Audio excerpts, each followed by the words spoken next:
Okay, so to solve systems using substitution, what you're going to do is you're going to end up substituting one equation into the other equation, okay? And so when you do this, and I'm going to zoom this a little bit in if I can. When you do this, you want to look for one of them to either say x equals or y equals. Now, in this case, we have one. Ooh, it's going to glitch again. We have one in y equals. So that's the one we're going to use to substitute. This one's in y equals. So what we're going to do is we're going to take this whole thing and we're going to substitute it in for y in this equation, okay? Because it says y equals 3x. So I'm going to replace that y with 3x, basically. All right, so let's rewrite it. It would say then x plus, instead of y now, we're going to write 3x equals negative 32. Okay, can I combine like terms here? What's x plus 3x? 4x, yeah.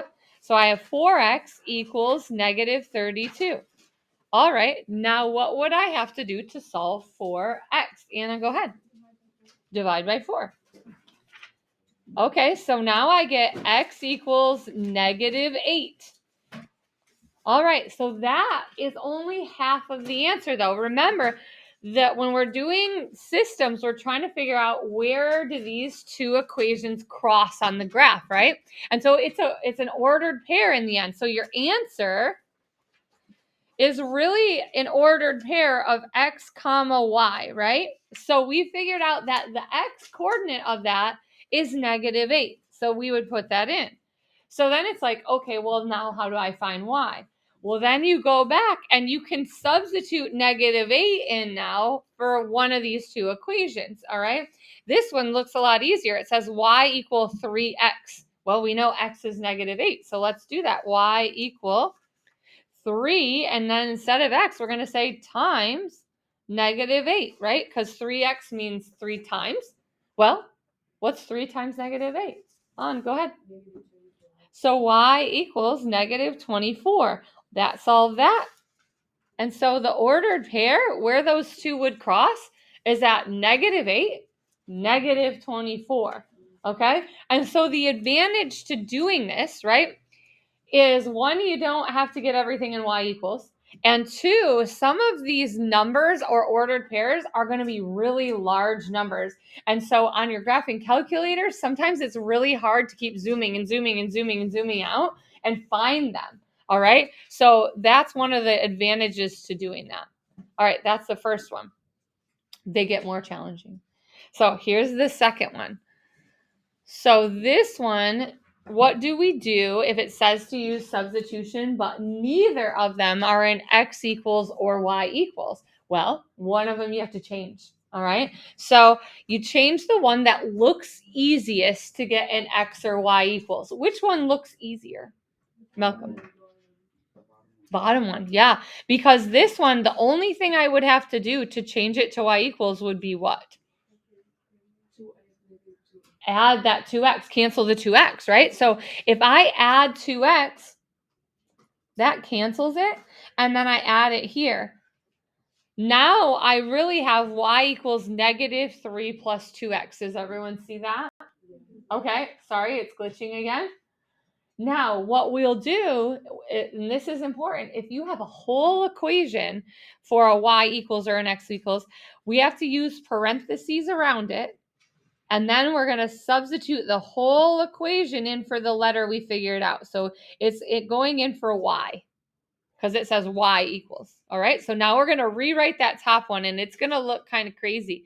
It's going to say 3. Now we're going to use, instead of y, we're going to use the equation parenthesis negative 3 plus 2x, end your parenthesis, plus 4x now, because that's the rest of it, equal 14.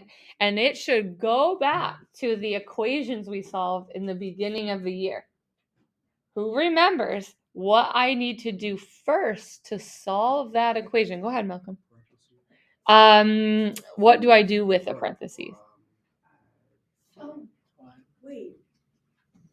So normally, yeah, we would use order of operations, but there's an X in there, so it's something else that we do. Go, Speciosa. What? Nope, not like terms, Alex. You distribute that 3. Good job. So we're going to do 3 times negative 3. We're going to distribute is negative 9. Then we're going to do 3 times 2x. Gives us positive 6x.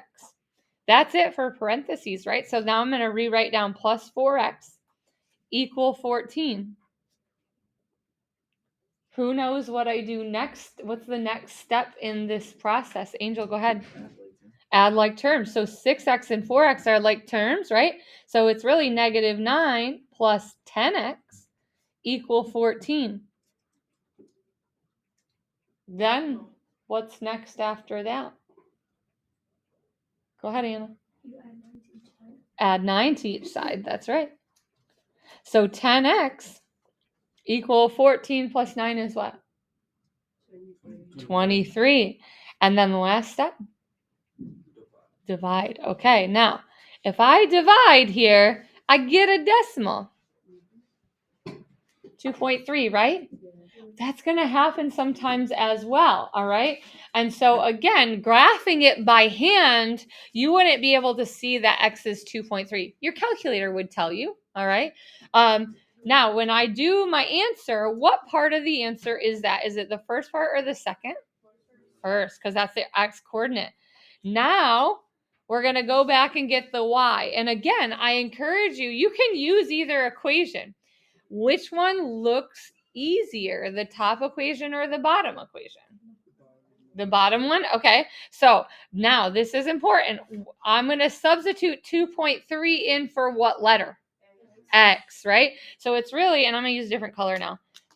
It's really negative 2. That's what it started with. And then instead of x, I would say times 2.3. Oops. That's a 0.3. Sorry. Plus y equals, and what was it before we changed it? Negative 3. Okay. Work smart here. I know mine looks weird. What do you think I do now? David? Yeah, negative 2 times 2.3. We got to simplify that is what? Thank you. Plus y equal negative 3. All right, don't get confused because this has got a decimal in it and it's actually more simple than it appears. All right, Malcolm, go. Perfect. Yes, add 4.6. Y equals positive what? 1.6. And that's your second part. That's your answer. That's where they would cross. If you were to graph them, they would cross. Now, you could put them both in y equals and put them in your calculator to check it, right? And do the intersection. Okay, for today, we're going to skip the story problem for today. And I want to go on to the this one, the infinitely many. Actually, we might go back and do the story problem. I'll see. All right. Okay, so this is like a PSAT question, all right? It says, how many solutions does each system have? And so in here, right, if it looks like this, you can either solve them for y and put them in your calculator if you have the calculator, or notice how this is already in x equals on the top. See that? If it's an x or y equals, sometimes just solving it by substitution is the way to go. So if you do that, x equals, we're going to take the whole equation and we're going to put it in for what letter then? X this time. All right, so this one's going to go here. So 3.5 times negative 2y plus 4 plus 7y equal 14 is what we really have. And then we got to use our knowledge of solving equations. What do we do next in this process? Speciosa, go ahead. Yep. 3.5 times negative 2 should give us negative what? 7. Negative 7y. Okay, now 3.5 times 4, positive 4. 14. Plus 7y equals 14. All right, now some of you can already see that this is weird. right? Okay, we're going to add like terms, right? What's negative 7y plus 7y? Oh, we got 0y plus 14 equal 14, right? Can I take the 0 out? Yeah, but okay, I'm not going to do that yet. I just want to show you. Let's solve it as if it's normal. I would subtract 14, right?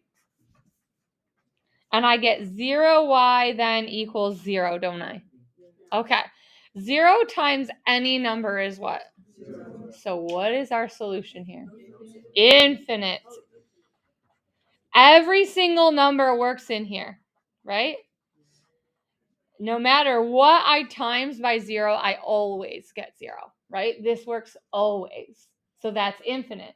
The difference is, like on this one that I'm going to show you, you already probably know the answer is going to be a never. All right, let me show you the difference. One thing you can notice is that this one, if you do solve it all the way out, there's a 0 on both sides. Ooh, sorry, you can't see that. There's a 0 on both sides. If you put those together, it makes the infinite sign pretty much, right? Okay, 0 on both sides. This one is different. Let's substitute this one. This one's in y equals, right? Sorry. That one's in y equals. So I'm going to take that equation and I'm going to put it in for y. Let's rewrite it. All right. Parenthesis 3x minus 11 minus 3x equal negative 13. Okay, we put parenthesis because it was like a whole equation, right? Do you have anything to distribute? No. So if there's not anything to distribute, you can just drop the parentheses. You really have 3x minus 11 minus 3x equal negative 13. And you can kind of see the same things happening here. If I add like terms, 3x minus 3x, what do I get? 0, right? But this time I have 0x minus 11 equal negative 13. So again, I'm not going to drop the 0 out just to show you. I would add 11 and I get 0x equal negative 2. But we just talked about 0 times anything is 0, right? Is there any number that I could use for x that I could times by 0 and get negative 2? This one never works, right? So what's the answer here? No solution. That's right. Okay. Not to be confused with, okay? So this, see, there's a 0 on both sides. Sorry for the glitching. There's a 0 on this one. Let's say you did out all the work and it looked like this. And this is one final thing. It looked like 2x equals 0 at the end. You did all the work. All right? Worky work. Blah, blah, blah, blah, blah. And then the end looked like this. It's 0. If I divide by 2 on both sides, 0 divided by 2, this answer is x equals 0. Don't get confused, all right? If the 0 is on if you only get 1 0, but it's on the left side, like with the x, right? And the other side's a number, that's the no solution. But if it's on the answer side of it, right? Then you're going to get an answer of 0. Okay, that is the lesson. 6-2 practice we're going to do today, but we're not going to do all of it. So let me look at what one it's going to be. A second. Okay, so we're going to do something similar to yesterday where the assignment is going to be to do, but we're not going to do as many. So in the first section here, I want us to do the odds in this section. So the odds in 1 through 9. And then I want you to go all the way to the back here. And we're going to do let's just keep it consistent. We'll do the odds in the last section. We're not going to focus on the story problems just yet. Okay, so odds in those two sections.